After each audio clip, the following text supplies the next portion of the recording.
दू महीना हो गया मन लड़की बीमार भी एगो तेज का ना झोला झाड़ डॉक्टर जन बड़ा सा ना तनिक ढंग के दवाई देत बड़ा सा ना फोन करता नहीं घरे अपना। हेलो हाँ सुन ना रे छोटकी बुचिया के तबीयत बड़ा खराब बाटे। हाँ सोचा तने ना कि ए बार तना मतलब काल हम आई काम धाम कर के तनी लेट हो जे बुचिया के तबीयत खराब तनी दिखावे तनी डॉक्टर से अपॉइंटमेंट ले लिए तो। हाँ बाटे परसों काल है हम काहे काल जेबू यही बात जा न अपन बाप के हैं जा अपन बाप के ये रहियो जा। चल ठीक हम तेरे के फोन करत तनी ठीक बा ना रख। हां काल काहे जेबू ए बजा हम काल लेब हम तहर बात काहे सुनी ए बार हम फुर्सत बाटे के जाई काल ये कौन जरूरी बा ही बना जा सकेलू ए बजा के ले जा अपन बाप तू को तो बोलबे मत कर एक कदम तू कितना बोलत है कि लड़की बीमार भी बस तू बचा बचा करत रह दिमाग खराब हो गल बाटे लड़की बीमार की वजह से। ए बबुआ ते मुंह पता लग जानता रह न कोना कुल खानदान के आइल बिया हैं। हां मैं जानता हूं टंकी पसारी बलिया के आवारा ही जले बलिया ना जाई अपना यार के ना देखी तो लेकर करेजा में चैन ना पड़ी जे डॉक्टर नहीं कौन सा लड़की के दवाई ने ई जनमावत या अगल बगल कि हमनी के दवाई बीरो ना करे नी का जनवावा तनी 2 महीने से लेके हम भोगा तनी लड़की के ना इज्जत तारे के कुछ होता रे के जौन भी करत तेरे बापे महतारी करता। हां तमर बापे महतारी करता तो हम लोग का कहलो आलो 4 गो झबला दे देला हलो तर झबला पे मन लड़की फसा जी उ त हमर बहिना बक रहल अपन माई महतारी रहल से लड़की फसा गेल रह दे बोला मत लड़की डरा जाती है कि लड़की तो हम लोग भाग के डरा तो ऐसा ना असर होई बड़का असर होता तो हम निमन बात बतियाओ तरलो ना। हां लड़की चल रे बबुआ चल छोड़ के जोन मर के अपना बाप के बोला भाई के बोला ले जाओ चल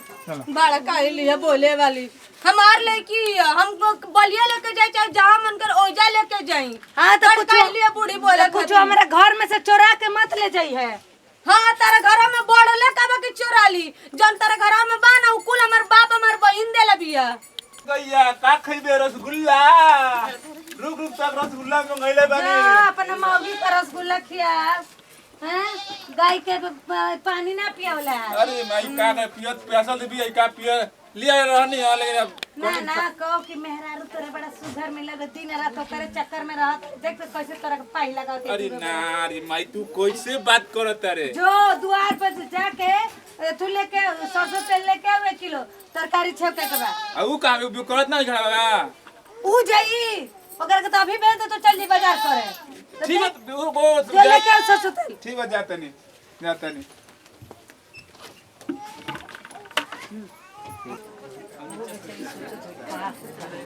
हाँ माँ हम रेडी बानी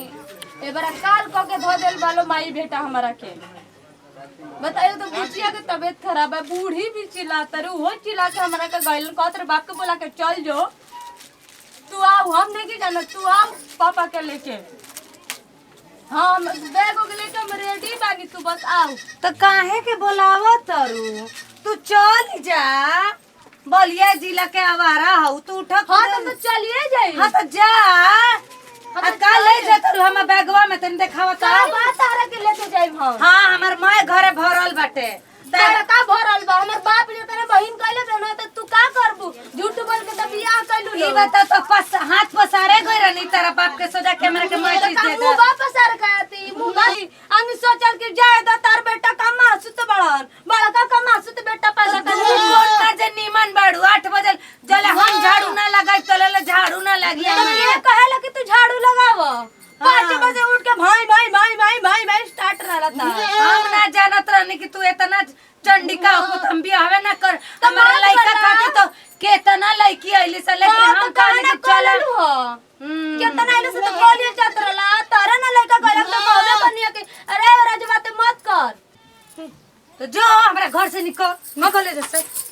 हम तो जाते बानी हम भागे जाता नहीं जो सारा का बात है तो हम लोग की